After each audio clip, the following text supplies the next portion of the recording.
If you could go out with one Villa player for New Year's Eve night, who would it be? I don't know, who'd you? Alan Hutton. Alan Heaton? Yeah, I think he'd be lively. I mean, most of our local rivals, when they get anything against us, they seem to celebrate it like a win, which is not how I like to operate. It's quite small time. But sure, but each to their own. Just a little prank there. No. Prank Sinatra. Didn't see that. No? Okay. And somebody came up to Dan. I was like, oh, I love what you do with the Villa View. It's so good. Love the podcast. Love the podcast. I mean, I am literally half of the podcast. And Dan's like, oh yeah, there's Tom as well. He's like, who? Hello, welcome back to the Villa View podcast with myself, Dan Bardell, and Tom Julian beside me. This is about the 7th time we've done this intro because for some reason not being in the booth has thrown me. No, we're totally out of our comfort zone at Purity Brewing Company. We're going to speak to CEO Paul Halsey a little bit later on, but we thought we'd take the opportunity, do a podcast while we're here. Yeah. It's obviously the morning after the night before, the Aston Villa 2, Newcastle 0, so it's fresh in the memory and we can get chatting about it. Yeah, I mean, and I'm sat here feeling like I drank last night and I didn't touch anything, and I feel like I've got a hangover. I think that's what a win does to you sometimes. Giddy. Yeah, just giddy with excitement, mate. It was such a comprehensive victory, wasn't it? I don't really feel like Newcastle. We'll get into it, but there was a small spell early in the second half where Newcastle put a little bit of pressure on, but by and large, it was a comfortable game. Yeah, I didn't really feel like they laid too much on us, to be honest. I expected it to be a cagey affair, like as clashes at the bottom usually are, and you certainly would have said before the game that's a must-win game for us, especially with the suspect run of fixtures we've got coming up after. But I never really felt in danger. I know Heaton had to make a few saves, but I just didn't really feel like. I feel like Newcastle's setup played into our hands a little bit. Yeah, totally. They were so deep, so defensive, and it felt very Steve Bruce actually, that they were kind of just trying to absorb the pressure and then maybe nick one.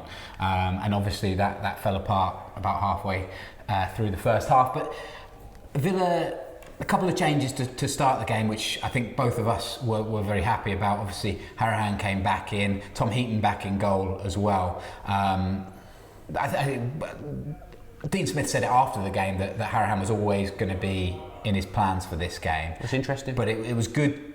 I mean, he proved his position. He proved his worth. Sorry, and having Tom Heaton back, just again that kind of confidence through the team to go out and be confident in your back four. Yeah, I was surprised by the team selection, to be honest. I wasn't expecting that team. I was expecting Trezeguet to play, and obviously Marvellous to play. I don't know whether international travelling was a factor in the team selection at all, but then Wesley and Louise must have done some miles, to be fair, over the international break. So when I saw the team, I was pleasantly surprised because everyone knows we like Hourihane. We like him very much, and I just think last night was a statement from him. It just shows what he does and what we miss when he doesn't play, because he just makes an impact whenever he plays. Yep. He pretty much guarantees a goal or assist in every game. He said himself after the game that he's all about the numbers, and without those set pieces last night, we didn't score, so it just shows how important set pieces are, and it shows how important he is as well. He's such a good player. He's not all about set pieces, but they're a big part of his game. He said so himself, and he just does make an impact every time he plays. Yeah, so Villa started off brightly. Douglas Luiz with an early chance that was deflected. Almiron blazing one over the bar not so long after that, and Villa kind of I felt like dominated from the start. You know, we had the chances, we had a lot of the ball, and early on Jack Grealish showed his quality and really ran the show. I mean, him being back's just massive. He just gives everyone a lift. I mean, he's the captain, and you wouldn't usually stereotypically say he's a typical captain of a football club, but for me he is, in the sense of whenever anyone has the ball, we're just looking for him. Yeah, he's the talisman, and just having him back on the team sheet, I think, gave everyone a boost. It gives the fans a lift, because I think they all feel more confident with him in the side. Obviously, we saw what happened when he wasn't in the team last season in the Championship. I think it gives the players a lift as well, knowing he's there. I think he's now starting to develop the traits of a leader as well. I think he gets the club, and he gets the dressing room as well. I think he kind of knows how to get the best out of certain people. You see him being a bit more vocal on the pitch now as well, Jack, and it's just a massive thing having him in the team. Yeah, Jamie Carragher talked on the Sky Sports broadcast last night about how good players always seem to have time on the ball, and that's always the case with Grealish, and to an extent Hourihane and McGinn as well showed that. But the numbers, he had 95 touches, which was the lead. I mean, all of these are lead numbers. 68 passes, 12 touches in the opposition box, so it just shows how creative he is. high up the pitch, 6 chances created, and he was quite proud to say that he got the assist for Hourihane's goal as well. Oh, it's a lovely assist. It's a cheap assist, isn't it, from Jack? But it gets the numbers up. But it's nice very clever. For that. I mean, we'll come on to the free kick, I think, but. It's a clever routine. I think it's subtle, but what they've done has made a big difference. It'd be a really poor podcast if we didn't come on to the free kick. We're not discussing the goals. The best chance in the early chances, though, fell to El Ghazi, who beats Wesley, gets in front of the man, and it's a beautiful ball from Matt Targett, kind of cuts across the front of goal, and Wesley can't get it. El Ghazi just can't get onto the end of the ball, but immediately we're Wesley on the brain, you have, haven't you? Did I just say Wesley? Yeah, you did. Wesley didn't get there either. But El Ghazi can't get there, and it just would.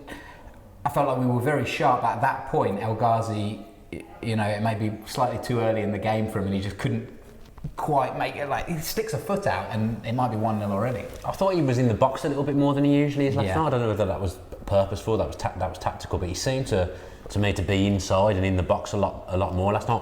I like El Ghazi, again, a little bit like Connor. He's productive. He gives you the numbers, and at a time when the striker isn't scoring loads of goals, and that's not me digging him out, but it's a fact, he's not scoring a lot of goals at the moment. Sure. I think you need people like Connor and El Ghazi on the pitch because they give you goals. Yeah, El Ghazi almost played like a number 10 at times. He was kind of off Wesley's shoulder, and kind of when Wesley went in deeper into the pitch, he would kind of occupy that role, and he was so free, and I think that works well, especially with Jack playing on the left technically. Yeah. That there's just this fluidity to the Villa forward line, and again Grealish talked about it after the game about how Dean Smith wanted Grealish to play more like Liverpool's front three, and that's kind of what we're seeing there with El Ghazi being the other side of that as well. I think it makes us a bit more unpredictable. It's obviously harder for opposition to mark and pick up where people are going to be and manage that kind of thing in a football match. So I just like Jack being out on the left. I never thought that I would, but then you look back at some of the previous managers we've had, and Jack being on the left under Dean Smith is a completely different beast from being on the left for someone like Bruce or previous managers that we've had, because realistically he doesn't spend a lot of the game there. Yeah. But I think Jack being on the left and with that movement and him dropping into all kinds of spaces, I think it makes everyone else concentrate more and drop into different positions more and have to think about the game a little bit more, which I think makes us better. People sort of talk about playing off the cuff and things like that, but I think the way Jack plays is off the cuff, but I think it makes everyone else have to think a little bit more about what they're doing. So many times Connor's out on the left-hand side, or El Ghazi's come central, Wesley's drifted out and things, and it just makes us a lot better, I think. Yeah, I totally agree. So Villa continue to dominate. McGinn has a kind of half shot, half cross effort, which kind of goes tamely wide, but then we just continue to build, and it always feels like something's bubbling. There's a weird moment about 20 minutes in where Matt Targett goes down. I think he's sick. And then I didn't see this at the game, but I've heard about it since. Yeah, he gets back up and kind of carries on. No real more explanation other than that. I was slightly concerned that it might be a byproduct of the kind of concussion thing that we saw a couple of weeks ago, so which would have been a significant worry if he was still being sick, but it doesn't seem like that's with our video that we've got coming up later. I don't think that could be the only bout of sickness that's 100% going to be sick. At this point, you're looking at Newcastle, and I was watching at home and just thinking, they've got this Saint Maximin who is super quick, and he's got a lot of skills. He likes a trick stick, doesn't he? Oh, on the analog on FIFA. Yeah, he's always on the analog. But he looked cut adrift from the rest of his team. Again, Bruce's setup was so deep that they kind of boot the ball up to him, and if he couldn't beat a front man basically he could beat a man, but then he had no one to pass it to. And there was a couple of times where it cut to him and he's just this frustrated figure waving his hands, and just, I mean, the Newcastle front three have got one goal between them, I think, this season. Yeah, Jolinton against Spurs. And that's it.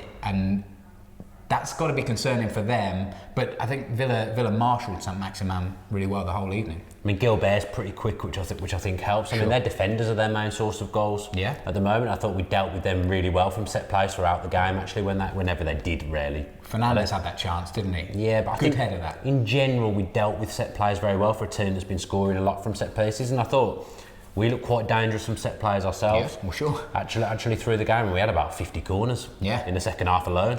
I think Set Maximan's a funny one. He just reminds me of Adama Traore when we had him, not what he is now. Yeah. In that he can't catch up. He's so fast, his brain can't catch up with what he wants to do. I mean, he did one swivel on the touchline that he's literally me on FIFA trying to do skills. He reminded me so much of that. Yeah, and I mean, there was a point where it looked a little bit dangerous. Lee Mason, the referee, who I thought had a decent game last night, gives a weird free kick where Gilbert and Sam Maximan are tussling for the ball, and he gives it to the attacker, and it's just like there's nothing in it, but it's in quite a dangerous position. Ultimately, they take the free kick early, and Heaton's ready for it, and it comes to nothing. But there was really only snapshots, wasn't there, that they had the chances? Yeah, pre-game, I was actually a little bit concerned about their front three, because you mentioned the one goal between them, and I mean, Almiron's been there nearly a year now and not scored, but I just thought it'd be typical Villa if they get their first goals against us. I mean, I remember Diego Forlan getting his first goal for Man U after like 27 games or something, and he scores against Villa. Yeah, everyone gets their first goal against Villa, but I think they've got problems up front because those set piece goals, it's not sustainable. What they're trying to do. Your defenders might have a purple patch where they score a few goals. I mean, we've had it with Chester in the past where he'll score 2 goals in 2 games or something, but it's not a sustainable tactic. Yeah. And that front three just didn't look dangerous. I was listening to TalkSport on the way home, and then a Newcastle fan was on there talking a lot of sense actually, and he was just saying the way we're playing, we've got this front three, and the way we play just doesn't suit them at all. And he couldn't believe that they came to Villa off the back of 2 wins and tried to sit back and play on the break. He said Villa have lost 3 in a row, we've won 2 in a row. Why are we not having more of a go? Felt a bit like Bruce didn't want to get embarrassed. A little bit, and I don't know whether that played it. Well, I think it does play into it. I think Bruce is an overthinker, and he would have wanted to at least get a point last night. And I'd have been delighted with a point. He'd have 0-0. Steve Bruce goes home very happy. It just didn't happen, did it? Douglas Luiz again with a lovely chance, a great strike, a good save from Martin Dubravka in the Newcastle guy, who actually had a decent game. I thought he dealt with quite a lot, and then Newcastle kind of implode on themselves. A really clumsy challenge from Yedlin on Grealish, kind of 2 hands in the back, and that's where the first goal comes from. It's a lovely worked free kick from Grealish and Hourihane, and Hourihane does literally everything correct with it. I mean, we've seen him score very similar free kicks to that in the past. He scored one for Ireland as well. He loves that kind of lower round the wall. It's great because that left hand side is not really suited to a left footer. It's more suited to a right footer, isn't it? But he's just got that niche that he knows what he's doing from those areas. Yeah, and do you think that kind of threw Dubravka off? Because again, in the analysis, they're talking about how Dubravka, when the ball moved, the goalkeeper hasn't moved over to kind of compensate for that. I mean, it happened so quickly, and my first thought was, it happened so quickly, the wall's there, how's he going to react that quickly? But, I mean, he's a Premier League goalkeeper, and these are 2 ex-Premier League defenders. They know what they're talking about. It's got so much whip on it and so much curl that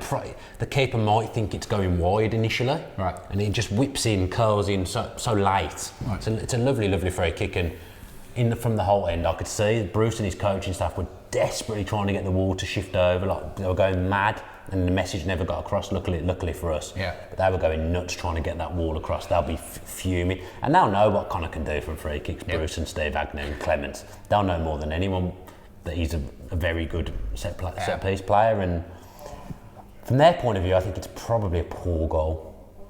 Yeah, a good free kick. That's a great free kick, but they're trying to get the wall over, I'm saying. So I mean, it should never come to that, because Yedlin literally had, I don't know if you've seen it back, because it's an early morning podcast here, but Yedlin puts both hands in his back. It's so clumsy. I mean, you said that Bruce was saying it wasn't a foul. I think that one, he says that the second goal wasn't a foul. He says that there's a foul earlier on, which didn't go Newcastle's way, and that's what he had a complaint about. I'm not so sure. I can't even remember the incident that he's talking about, to be honest, and they definitely didn't show it back, so it didn't seem that contentious. But yeah, so it's a lovely work free kick, but what Yedlin's doing, chasing Grealish like this, is Yedlin's very, very fast as well. He was very lucky. fast player. I thought he was lucky not to get booked or more. He didn't get booked for that, which I thought was a booking, and then he had another one on Grealish later on in the day, which again was a solid booking for me, and didn't get punished on either. I mean, he gets fouled so much. Yeah. So much. It's actually borderline ridiculous. A few minutes later then, Grealish is in the action again brings another foul from Federico Fernandez. Similar position, actually, a little bit further round on the left-hand side there, and Hourihane once again over the top of it, beautiful cut ball in, and this time, unlike the first 10 minutes, El Ghazi gets on the end of it, and Villa are queuing up for it. I think if El Ghazi doesn't get it, Ming certainly does. Well, actually, it's interesting because I don't know whether this came across on the TV, but Connor's waiting to take the free kick, and him and Mings having a big conversation. I actually think that ball's meant for Mings. Right, they've got some kind of routine that I think is pre-planned. Okay. They're talking about what they want to do. Mings saunters back into the box and kind of whips it into that area, but El Ghazi gets there first, and then it's kind of muted celebrations as if he doesn't know whether he's going to be offside or not. Yeah. That was what came across to me. Like, he couldn't really celebrate because he thought, VAR might get me here. They talked about that on the commentary, that you could see him, you could see El Ghazi look at the linesman first of all, no flag obviously, but then there's still this kind of there's doubt, and that's why it ruins it a little bit. Yeah, but it doesn't. It counts. VAR played no part last night at all. No part on the screens either, because I didn't see any. Was there any checks in the game? You'll know because you were watching on TV. So the goal was checked. That's what I was going to ask you. Nothing on the screens, mate. Really? No, That's so nothing weird, at all. isn't it? Because after this big announcement that they're going to make it clearer for fans, that seems very odd. I've got to say, Villa's. I mean, we've had a new screening. I don't know whether that makes any kind of difference, but it didn't last night. Surely that's the point. But no, I think it's just the picture quality that they've put the new screen in. But I'm disappointed with what I'm seeing around Villa Park with VAR. It's not clear what's going on at all. Yeah, that's something the club needs to work on. So Villa 2-0 up just before half time. Newcastle have a chance to pull one back. Fernandes maybe making amends for his error for the second goal. Has a clean header as I can see, but Heaton makes an excellent save and keeps Villa with a clean sheet at half time. And that's a huge moment in the game. And again, I just keep coming back to saying what a great signing Tom Heaton's been. Yeah, good to see him back in goal. I mean, you're probably different to me, but I wasn't particularly worried if Neelan would have had to have played. I mean, looking back on it now, I think Neelan would have been all right, but there's a couple of reactive saves where it's a very good save, the header, because it's a downward header. Yeah, it's quite close to him, isn't it? But you've still got to react very quickly to that as a goalkeeper. Yeah, it's a clean header, and Fernandes possibly should be scoring that. Yeah, there's a couple from set plays that I think should have been goals last night. That was probably one of them. Yeah, we'll talk about Consa in a minute. And then there's a counter attack. McGinn drives out, finds El Ghazi. El Ghazi puts it in the back of the net, but quite clearly offside. Yeah, my dad said he was miles offside. Don't need VAR for that one. No, you do not. So 2-0 at half time, and you're feeling comfortable? Yeah, I wasn't really concerned. It was just a case of, I was thinking, I hope we come back out and continue to have a go. And to be fair, we did. More goals didn't come, did they? But we still went and had a good go. Although we did start the second half pretty sloppily, I thought. Yeah, I kind of wrote that down, that Newcastle started brightly. Again, Saint-Maximin, it felt like he was the one, if anything was going to come, it would come from him. He had a decent shot, but he made a decent save, diving low to his right, I think it was. What do you make of his headband? Saint-Maximin. Yeah, he's got a funny headband. I mean, his whole barnet is a. It's a shocker. It's an old one, isn't it? Yeah, it's a shocker. Headband, I take it or leave it. You know, Robbo used to wear a headband. I think he still might. Did he have?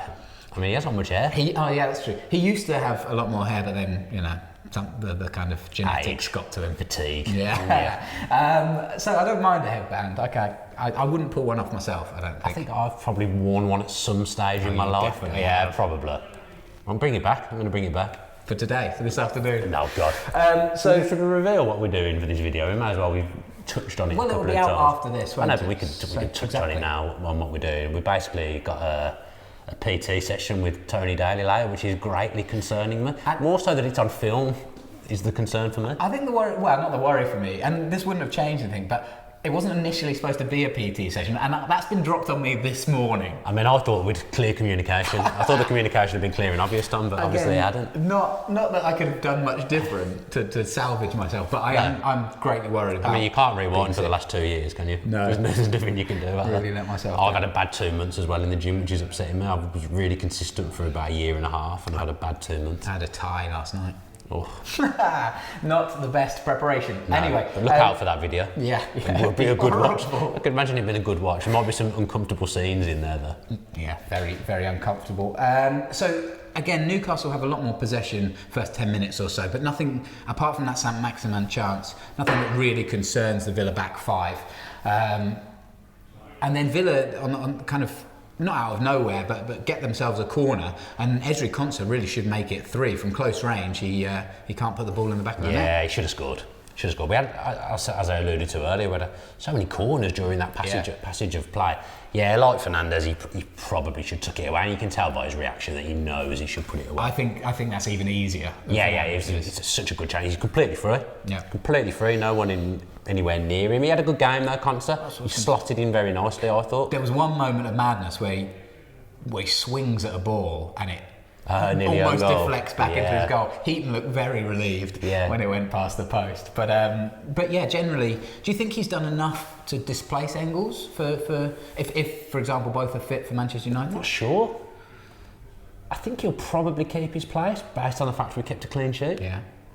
It'd be probably unfair to break that up now he's come in and we've kept a clean sheet. He was one of the few that I think came out of the Wolves game with any kind of credit. I thought it's weird, isn't it? As you can see with the team for this game, Dean Smith's obviously got different teams in mind for different games, and coming up to Christmas now, it is where you have to kind of manage your selection. I've heard a few stories about Alex Ferguson at Man U where he'd say to players, "It's not your game today. No. Your game's next week away at Southampton." To like people like Nicky Butt and Phil Neville, and I think there probably has to be an element of that over Christmas, although because we only really have one striker, I think Wesley's going to be playing every game. I thought it was interesting. I don't know if you saw this. Courtney Hawes tweeted. He was on the bench. Yeah, but he tweeted about how, like, it was quite a random tweet that he quote tweeted about how everybody is valued differently and all this kind of stuff. And there was something about Hawes, like, he needed to hear that at this point. And he must feel quite frustrated, having played quite a big part in the promotion push. He just hasn't got his opportunity apart from kind of League Cup action. Not ever done much wrong. Hawes, I would say. I think he's a good player. He's good on the ball. I said he could be a future captain. I think that was a tad ambitious. But if he had I think for example, if we never had Mings, I think he's one of those players that could be a leader. Look, if we're in the Championship now, let's hypothetically say we lost to Derby and we're now in the Championship. The centre half partnership in the Championship is probably Chester and Hawes. I would say. Yeah.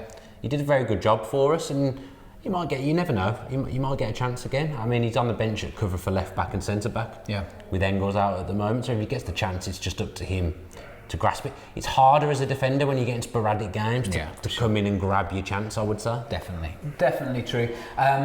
There's a lovely passage of play about an hour in with Grealish and El Ghazi and a couple of other guys involved, and El Ghazi puts it on a plate really for Grealish, who side foots it and it just goes over. And we were talking before we started filming, if Grealish puts that in, that just really sums up a perfect night for him. He'll be a little bit frustrated not to get on the score sheet, I would have thought. Yeah, it was just lacking a goal really from him, wasn't it? He had a couple of sighters from range, and then there was one where he drove through the middle of the park and got to the edge of the area, and should have shot in my opinion, but he seemed determined to give the ball to McGinn. Yeah. He seemed determined to put McGinn in, and McGinn had a quiet game. Yeah. Again, but I mean, he's due some quiet games because he's had a lot of games where he's been heavily involved, to be fair to him. So I think it's quite good that McGinn had a quiet game, but there's still enough around the rest of the team to step up and make an impact. Yep. Again, we're talking about Grealish. Again, brought down by Yedlin. I've said that should be booked. He has a chance. Dubravka makes a decent save, and then straight up the other end, Andy Carroll, who's kind of been a bit part player for Newcastle.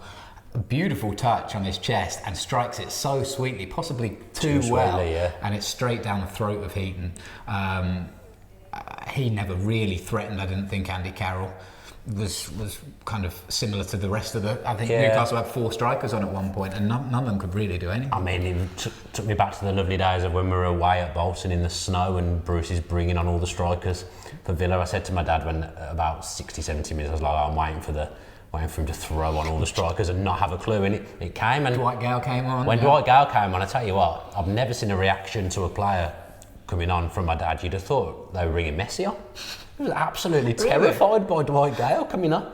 He's like, he always scores against us, and I remember him scoring a couple against us, but my dad was petrified when Dwight Gale was coming on. Yeah, really upset him. We should talk about the fact that you angered your dad before the game even started, didn't you? Yeah, a bit of an error on my behalf. You forgot your tickets? Well, it wasn't my ticket, so he's in charge of the season tickets. Right. They live in his wallet. Okay. That's fine, no responsibility there for me, but unfortunately I'd sorted some tickets out for John Insler. Yeah.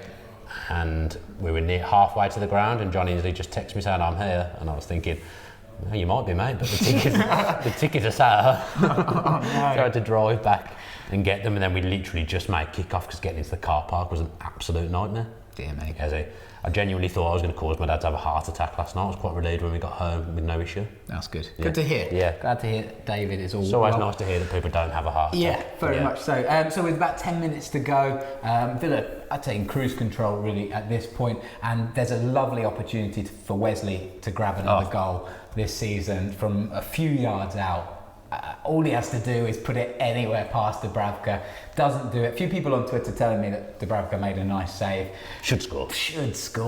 Put it in the corner, you've scored. You know, that's quite important for Wesley. Obviously, we've got a tough run of games now, and I don't know. Hopefully he's going to get a few sniffs at Manchester United. But it would have been nice going into that game with another goal under his belt and just a bit more confidence. Yeah, it struck me as being quite a lazy finish, just assuming you're going to score, that you can just hit it and score. It just showed a bit of a lack of cutting edge, which I'm hoping is going to come with time. I still don't think you'll see the best of Wesley till next season. Yeah, I don't think we'll see Wesley next season. I think that's outrageous. So you think we're going to spend £22 million on a player and then not see him next season? We'll see. That's not Dean Smith's style. That's fine, but I think Dean Smith is also... Tom Julian style. I think Dean Smith also is a man that knows when he's made a mistake. My tummy is making some outrageous noises, by the way, through this podcast. I heard that. It's mad. Get the tummy cam. Yeah, you can probably hear it, the mic's right by it. So...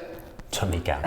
the kind of final few minutes, the last 10 or so, they kind of drift out.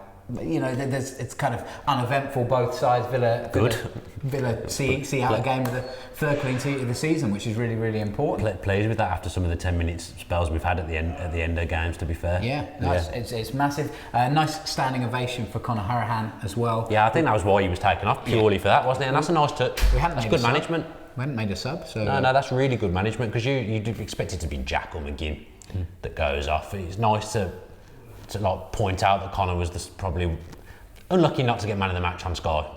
In my opinion, you've got a goal and an assist. It was him that put the ball across for Wesley as well. Could have had another assist. I thought that was a nice touch by Smith to get him that round of applause. I thought that was good. I think Hourihane was a little bit quieter in the second half. I didn't notice him as much as Grealish was so busy. Yeah, that's probably fair. But you're right. He was obviously integral to both the goals and has played a massive part in an important 3 points. Third clean sheet of the season, which again will do the whole team a world of good. And they were saying on the commentary, it's the first time in 9 seasons that Villa have beaten Newcastle. Yeah, I heard someone else had that in the toilet.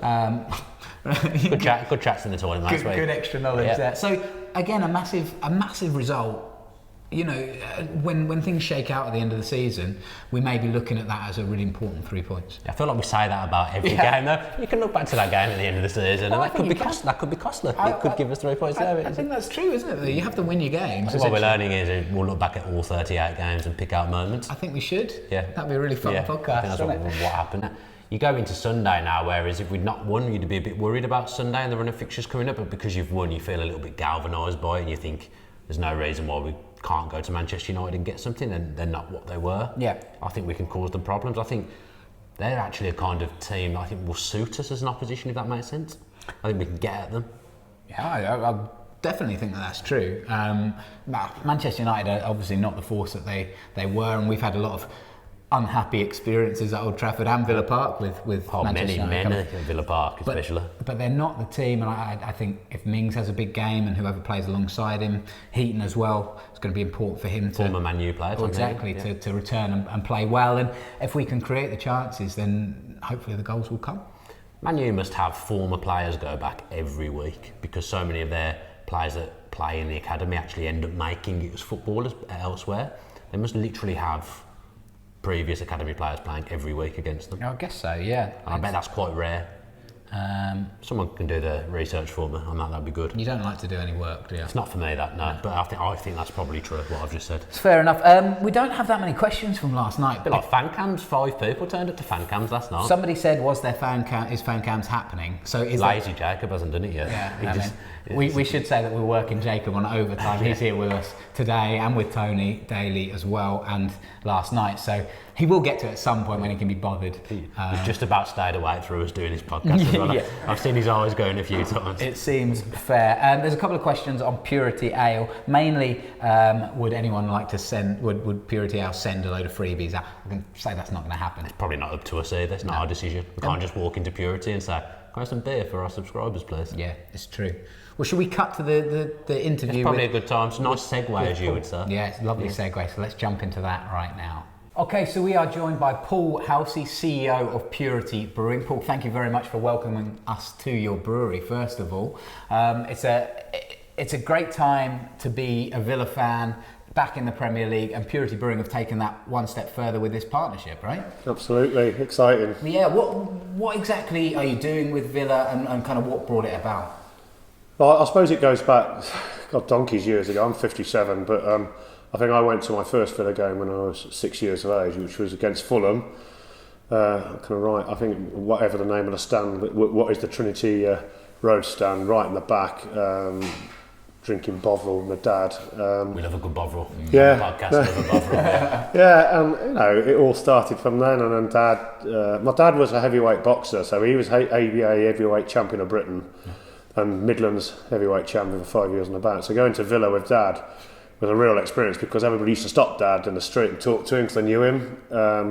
So it was good fun getting there, stopping in the pub to have your pint of Ansell's Mild or whatever, because that was a local brewery not far from the ground.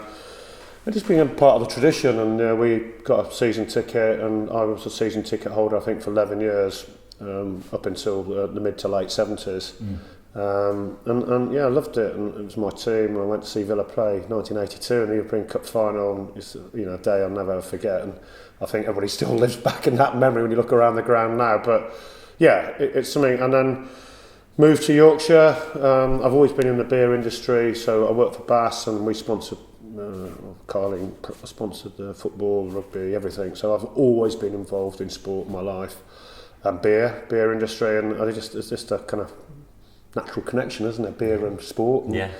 And then I used to try and catch Villa when they were up north when I was living in West Yorkshire, so I occasionally get to a Blackburn game, take the kids who were quite young at the time along, and started Purity nearly 15 years ago. And we were small players then. We just tried to create interesting modern beer for a new audience. So we very much targeted younger people. When I say younger people in the 20s and 30s, because kind of beer going back 15-20 years ago was very much in what was perceived as an old man's drink, and camera, beards and beer bellies, sandals, all those kind of things. So kind of we kind of re-engineered it and made it more interesting, more refreshing, kind of beers with interesting flavours, a modern style of beer. That's what we created, and very much around sustainability, but also very much about our community. So community plays a big part in what we've done. So over that period, we've got involved. My background's rugby, so we sponsor Wasp Rugby, Coventry Rugby, Kenilworth, Stratford, back involved with Moseley Rugby Club, so very much in the heart of the community for sport. Football is always something I wanted to, I love football. I never played football to a level, but I wanted to kind of get back into it. Football in general, not really into kind of ale. It's a very much lager kind of centric kind of thing, football. So I was talking to Villa couple of seasons ago when Luke Organ was CFO there, and Luke was a guy I worked with at Rico whilst we did a deal for us there, and we started talking about the levels of engagement we'd done within the community, how we created great interest, how we got people coming to the ground earlier. What we've seen over the years, and particularly what's come out of America and NFL and soccer over there, is that the stadiums create an experience. So it's marketing talk, but a brand and a consumer experience, and that's about giving them what they want, not giving what you've got the best deal on and they don't really want to drink it or don't want to eat it. So I think all the more kind of like forward-thinking stadiums. So I went to Seattle Seahawks, where you rock up 3 hours before a game and why? What are we doing? You've got craft beer, you've got mainstream beer, you've got street food, you've got music on. It's just brilliant. And I went to see Portland Timbers play, which was a soccer, and exactly the same. And I thought, wow, this is just brilliant. This is how to do it. You don't need to go to your favourite pub 1 mile away to drink the beer you really like. Actually, the ground got the beer you want, and it's got decent food and there's really good entertainment. So, we've seen that work really well at Rico with Was, and we're into our 4th year now, 5th year coming up, and that's been massively successful. And we've renewed that contract with them another 5 years, and that's based on we're giving them great service, great beer, but the fan engagement around the brand is just fantastic. So once we got talking to Villa, met Nicola and met the rest of the team, we just talked about our beer, about our activation. We showed them everything we've done within sports, and they just loved it. They said, look, we want to have a local beer that really engages with our fan base. And I think over the years, Villa has gone through a few rocky ownerships, and I think they really wanted to kind of bring back something for the fans. And you've seen it with Luke within the clothing brand, a local guy. I know his brother who got the animation business, and it is about being local. It's about the community, and I think Villa, with some of the ownership, we've just kind of lost that slightly. It feels like they're really focusing back on that and giving us an opportunity. We dual branded a beer. I think it's really good how we've created using the crest and our red star on their star. And the feedback's been really positive, and listening and hearing back from Villa, they're really pleased with the brand performance. It's really emotional for me. They're going to the Villa game, I think it was Brighton, and seeing our beer being poured into a pint, I just, wow. That must be nuts. It was great. What lifelong Villa fans seeing someone drink your beer and drinking your own beer in the ground, so fantastic. So I look at this here and I think, I want that. And that's probably what all Villa fans think. They see a local beer, trying to do what a local brand, they see the crest, and I want that in my house. And I think that's a really good thing. Yeah, totally. And that's the good thing about this, the Purity Ale, which was exclusive to Villa Park. Now, in time for Christmas, Villa fans can take this home. And that's part of that community feel, isn't it? You can have a little bit of Villa Park in home, in time for Christmas. And you just, that kind of outreach to the fans, again, brings the whole club closer together. No, you can see it, and you don't have to be a pale ale fan to want to try it. You see it actually, that's a Villa brand, local company, I'm going to give it a try. Yeah. Oh, actually, I like that. That's all right. Drink it. You might be a lager drinker, you might be a Guinness drinker, you might whatever. And I think this is endorsed by Villa. It's got high integrity. It's a great beer. All our beers have won international World Beer Awards. Sustainability is at the heart of what we do. Community is at heart. So I think look, it's really exciting, and you don't know when you enter into something like this because you hear some horror stories around football and sponsorship, but actually the feedback's been tremendous from the fans. It's been really good, the feedback from Aston Villa, and ultimately the brand's really performing well. They're really excited about it. So it feels like it's a win-win, and for me, lifelong Villa fan, to go along and see a beer that we've worked in collaboration with them being successful, I don't think there's any better feeling personally. So no, that's it, and it keeps coming back to community, and that feels like part of what we do. We get quite a lot of overseas viewers and listeners who say that they feel closer to the club because of the kind of media side of things and the kind of fan-led stuff, and for Purity to be thinking about the fans first, and Villa to be thinking about the fans first, is such a refreshing approach compared to kind of what we've been through in the last few years, where it just felt like we were drifting apart, didn't it? And now everything, you've got Luke Roper, you've got Purity, you've got all of these kind of brands that are bringing people closer to the club. And I saw that last night at the game. It was a real togetherness, not just on the pitch, within the ground. It's probably one of the best atmospheres I can remember, this season, since the 70s and 80s when I used to go. And when we were in the third division, going, Andy Lockhead and Ron Saunders and all that, were amazing times. Really enjoyed going. But and I was there when Pelly played and with Santos, and those were fantastic days. But I have to say, the 3 games I've been to this year and last night, it was just a fabulous entertainment. The atmosphere within the ground is second to none, and it just feels a real positive energy. And I think, coming back to that community, it makes sense because everyone's competing for this leisure pound, whether it's cinema or whatever. Kids, they've only got so much money, so you've got to give good entertainment, you've got to give a great experience, and if you can create that and create fantastic energy, and obviously helps if you start winning games as well, I get that, but if the beer's good, the food's good, if the customer service is good, you want to go back. I think Villa are one of those clubs that they need like a local feel like that. Obviously, having Dean Smith as manager, Jack Grealish as captain, and getting the local partnerships involved. I think Villa is that kind of club. I think it thrives off that kind of thing and that togetherness. Definitely, yeah. It's one of those clubs that is. We talked about it before we started filming. It's a classic club for sure, and it's got a huge, rich history, but it's still a local club, and it's still, I mean, that's me talking as a Cambridgeshire born resident, but I still feel like part of this club, and there is a community feel, a local feel about it, and like you said, that is really important for... It's interesting you say, because that actually just kind of stood at the end, just watching them, and all the players coming off, and the last person off was Grealish last night. Yeah. Got a hug off the manager, and it was just, local bloke, two local lads really, and lifelong Villa fans. So how can it be? You're captain of your club, Villa fan all your life, and you're now managing your club as well. So it's the same for me, a lifelong Villa fan, and I've got my beer in the hands of fans that come along to watch my team. Let's talk a little bit about last night's game then. Obviously, a very important win against a potential struggler at the end of the season in Newcastle. What did you make of the game? What have you made of the season so far, Paul? The games, I've watched most of the games, whether I've been there or been able to stream it and watch it live.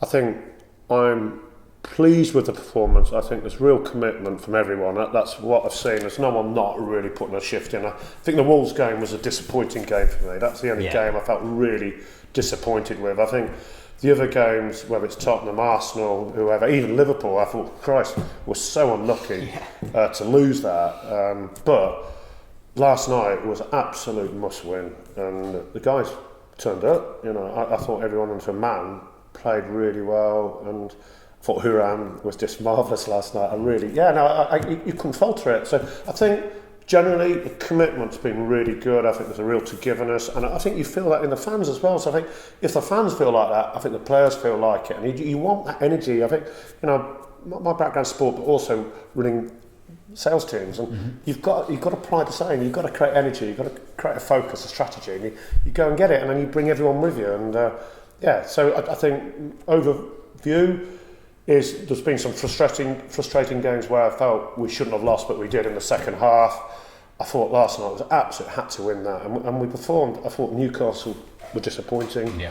I thought their final third was just awful. I didn't, they potentially had some chances, and we could have got 4 or 5 last night as well. So and I think, like we were discussing before, I definitely think we need a other Plan B striker in January, because I think there's too much. Well, if Wesley gets injured, what do we have? Nothing, not much. No.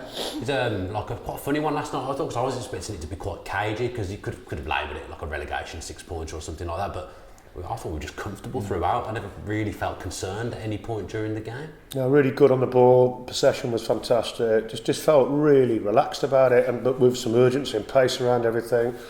Yeah, because I thought Newcastle were going to come at them, and that just didn't happen. So I think probably Newcastle missed an opportunity, because I think if they had come at Villa, it would have been a different game. But Villa just bossed it and controlled it, and I haven't seen the percentage of what share we got of possession, but I should imagine it was relatively high. Yeah, it was a dominant display. I don't have the numbers in front of me, but it was dominant. What do you make of? We touched on it briefly about the kind of local factor of Dean Smith and Jack Grealish. What kind of difference? Again, maybe from a bigger or a greater managerial point of view, how much difference has Dean Smith made in this team over the last year? I think there's lots of things. I think Grealish has matured into an adult now, where before some of the behaviour, and look, he's a kid, we've all done things like that when we were younger.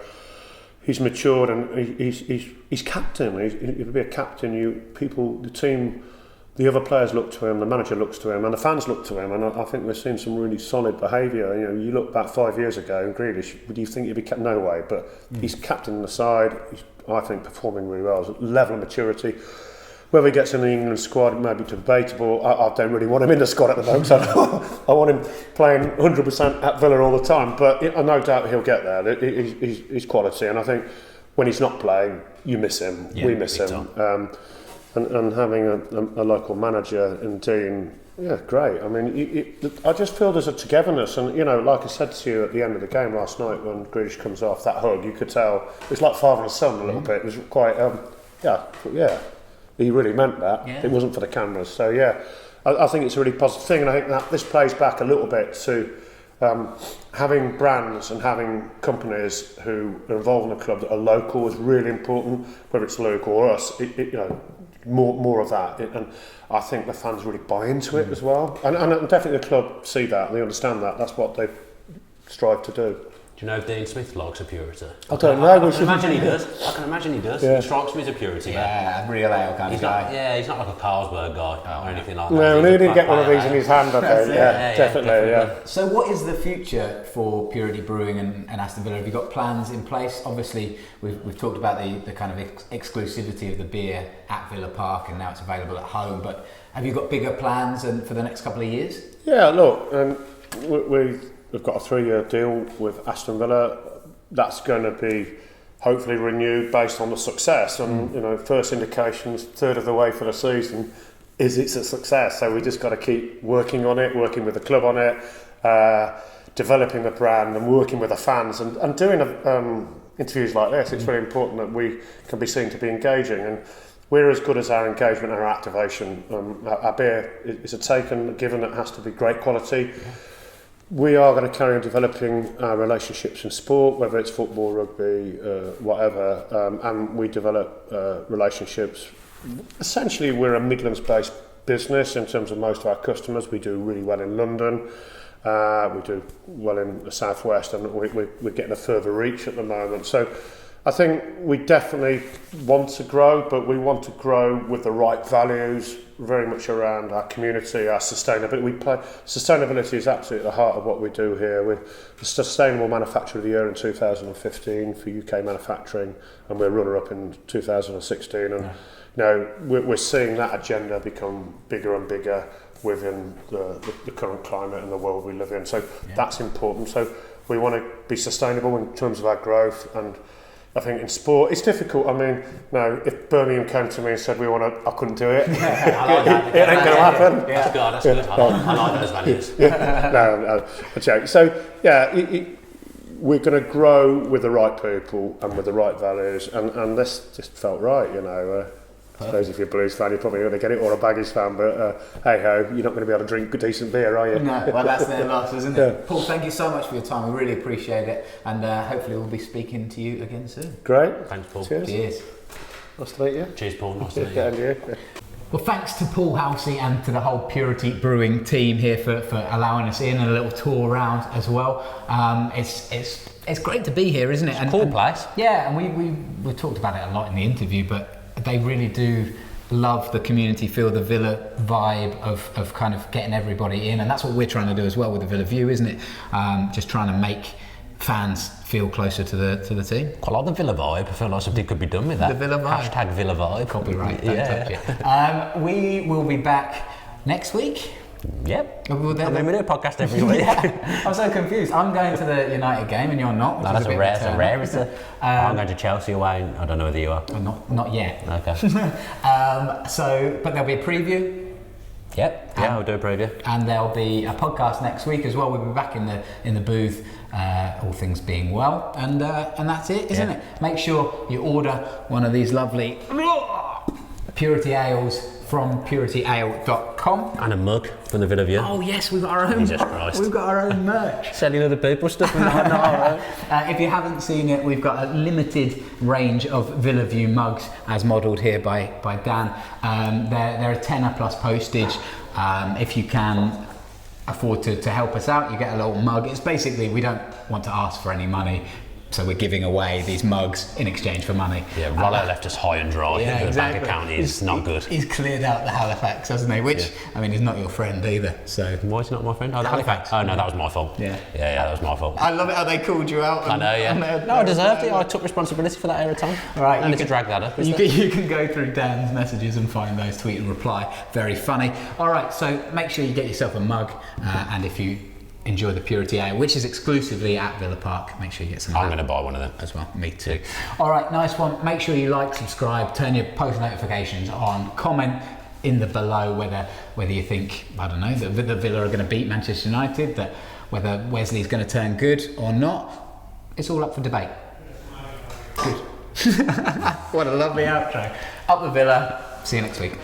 If you enjoyed that video, why not watch another? Click the video choices on screen now to go and watch them in full. Be sure to subscribe to the channel by clicking our logo there on the left. Easy peasy.